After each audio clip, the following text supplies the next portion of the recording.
무더운 여름 선풍기를 틀었는데 빙글빙글 잘 돌아가던 선풍기가 갑자기 멈추는 거예요. 약하게 튼다는 게 선풍기를 꺼버린 거죠. 전원이 꺼진 선풍기는 처음엔 잘 돌고 있는 것처럼 보여도 공급되는 전기가 없으니 금방 멈춰버리게 되죠. 지금 나의 전원은 잘 켜져 있나요? 지금 나는 하나님과 잘 연결되어 있나요? 하나님과 연결이 끊어진 지 오래되었는데 빙글빙글 잘 돌고 있다 착각하는 건 아닌지 질문하게 됩니다. 안녕하세요. 6월 11일 금요일 오늘의 봄 지훈이 엄마입니다. 여윤수의 은혜 아니면 첼로 연주 들려드릴게요.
정말 하나님의 은혜가 아니면 하루하루 살아갈 수가 없죠.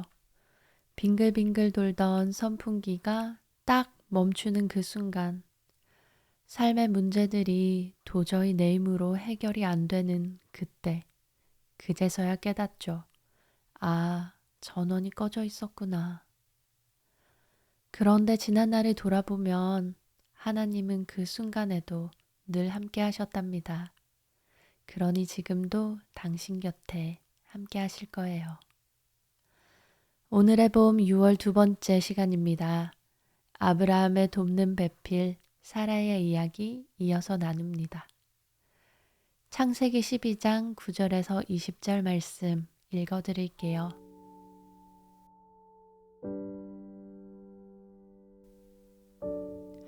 그런 다음 그는 점점 가나안 남쪽 지방으로 옮겨갔다. 그러나 가나안 땅에 심한 흉년이 들어 아브람은 이집트에 가서 살려고 그쪽으로 내려갔다.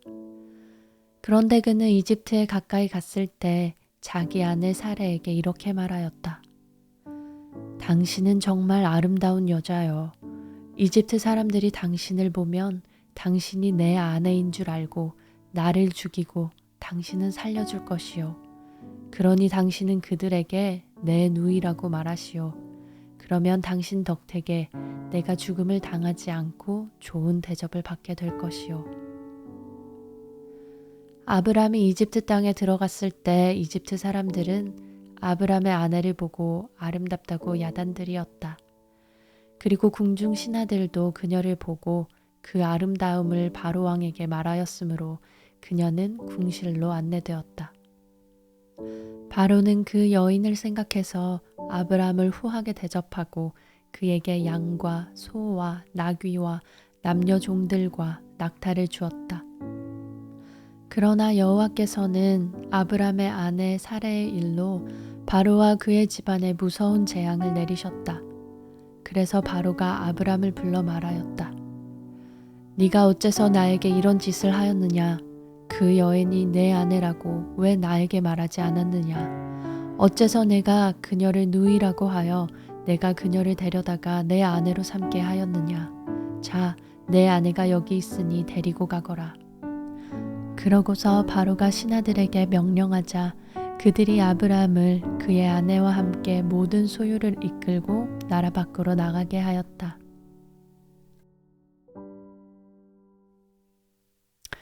그녀의 등장으로 온 나라가 떠들썩해집니다. 그녀의 아름다움은 사람들을 주목시키고 궁중 신하들이 또 전하게 하고 왕을 움직이게 했네요. 당시 나이가 적지 않았고 오랜 천막 생활을 해왔지만 사람들이 보기에 아름다웠던 비결이 무엇이었을까요? 그러고 보면 그 남편 아브라함은 이미 이렇게 복받은 사람이었는데 무엇이 사라를 자신의 아내가 아닌 누이라고 이야기해야겠다라고 생각하게 했을까요? 오늘의 말씀 범위의 첫 부분 먼저 살펴보면 하나님께 약속받은 땅에 도착한 이후 그들은 점점 가나안 남쪽 지방으로 옮겨갔습니다. 하나님께서 축복하신 땅을 두고 그들은 왜 점점 남쪽으로 옮겨갔을까요? 바로 뒷절에서 그 땅에 기근이 있었다는 걸 볼 수 있어요. 하나님은 축복의 땅으로 아브라함을 인도하셨지만 세상의 문제들 가운데서 완전히 보호하진 않으셨어요. 계속되는 시험과 연단의 과정이었을까요? 그러나 그들은 하나님께 묻지도 않고 자기 의지로 애굽 땅에 가서 살려고 계획합니다. 그리고 그 땅으로 향하는 동안 또 생각하고 또 고민했겠죠. 하나님께서 직접 나타나셔서 하셨던 축복의 말씀들, 이 땅을 내 후손에게 주겠다고 하신 그 약속을 되새겨 볼 때 자신의 생명을 지켜야겠다라고 결심했던 걸까요? 결국 그는 어리석은 결정을 내립니다. 아름다운 아내를 누이라고 이야기하자라고 생각합니다. 아브라함의 그 인간적인 결정은 하나님의 보호하심에 대한 불신과 고상한 신앙, 용기가 없음을 보여주네요. 이 상황에 대한 글에 이런 글이 있었어요. 엄격한 정직에서 벗어나는 것은 하나님의 승인을 받을 수 없다. 단호하고 한편으로는 무서운 말인 것 같아요. 엄격한 정직. 살면서 아휴 피곤한데 이 정도는 괜찮겠지. 어쩔 수 없었어. 오늘만 그렇게 하자. 할 때가 있는데 아마 아브라함도 그런 죄를 범한 게 아닐까요? 원래 사라는 아브라함의 이복 동생이긴 했기에 거짓말은 아니라 생각했나 봐요.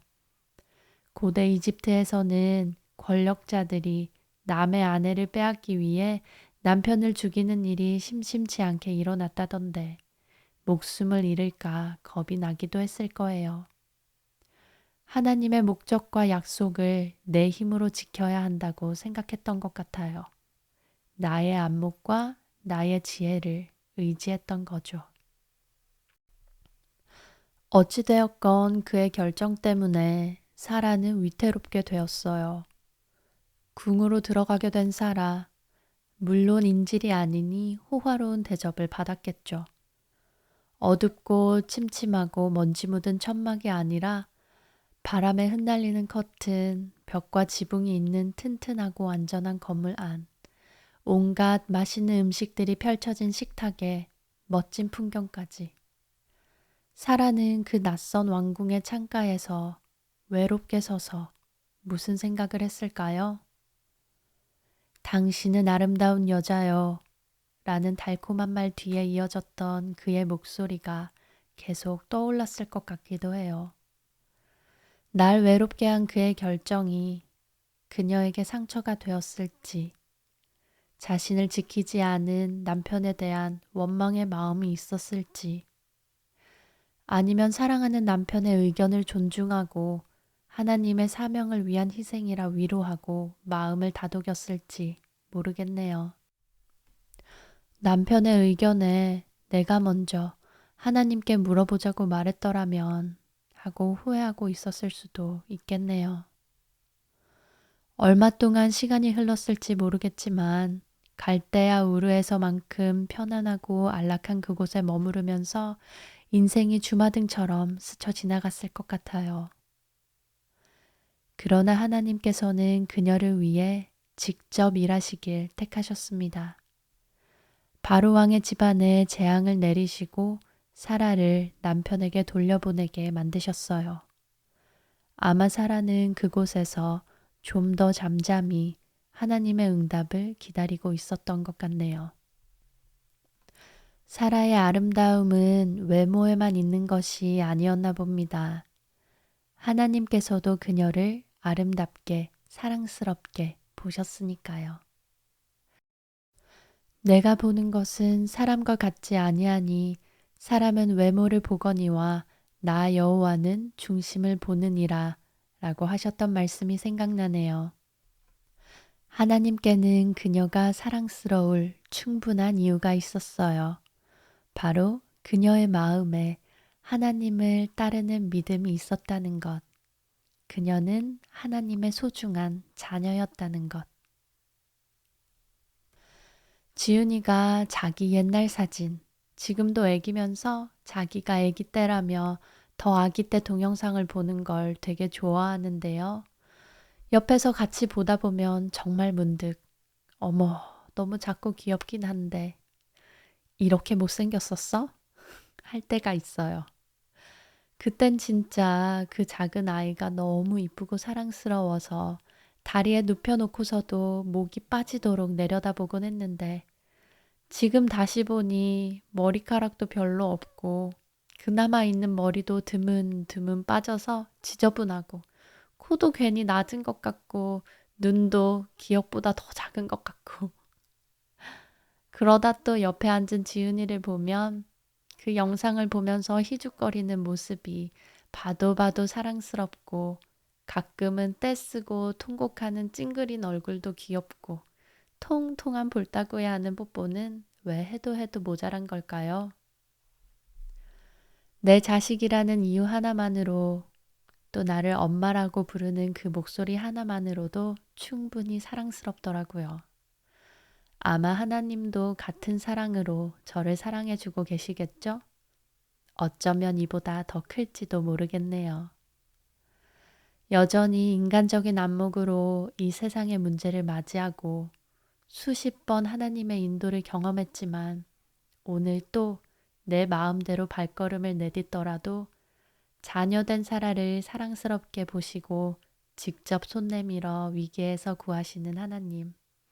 오늘 저에게도 함께 하시겠죠? 오늘 세상에서 내가 맞이하는 수많은 문제와 걱정 가운데 하나님께서 직접 함께 하시리라 믿어요. 오늘은 하나님께 제가 좀 더 사랑스럽길 원합니다. 그리고 하나님 보시기에 좀 더 아름답길 원합니다. 만나는 사람들, 사랑하는 남편, 그리고 사랑하는 우리 아이에게 찡그린 얼굴, 불평의 말보다 웃는 얼굴, 더 따뜻하고 아름다운 말을 하기를 결심합니다. 오늘 말씀을 보면서 주 안에 있는 나에게 라는 찬양이 생각났어요. 가사를 잠깐 읽어드리면요. 주 안에 있는 나에게 딴 근심 있으랴. 십자가 밑에 나아가 내 짐을 풀었네. 그 두려움이 변하여 내 기도 되었고 전날의 한숨 변하여 내 노래 되었네. 내 주는 자비하셔서 늘 함께 계시고 내 궁핍함을 아시고 늘 채워주시네. 내 주와 맺은 언약은 영 불변하시니 그 나라 가기까지는 늘 보호하시네. 주님을 찬송하면서 할렐루야 할렐루야 내 앞길 험악하여도 나 주님만 따라가리. 왕궁의 창가에 서 있던 그 사라가 그곳을 나오면서 또 이집트를 나오면서 이런 찬양을 하지 않았을까 했어요. 하나님의 구원하심을 다시 한번 경험한 사라. 하나님의 큰 사랑을 다시 한번 경험한 사라. 오늘 하루 엄마 마음에 사라의 그 아름다움이 함께하길 기도합니다. With Jane이라는 채널을 운영하고 있는 임은영 씨의 주 안에 있는 나에게 들려드릴게요. 주 안에 있는 나에게 딴 근심이 있으랴 십자가 밑에 나아가 내 짐을 풀었네. 주님을 찬송하면서 할렐루야 할렐루야 내 앞길 멀고 험해도 나 주님만 따라가리. 그 두려움이 변하여 내 기도 되었고 전날의 한숨 변하여 내 노래 되었네. 내 주는 자비하셔서 늘 함께 계시고 내 궁핍함을 아시고 늘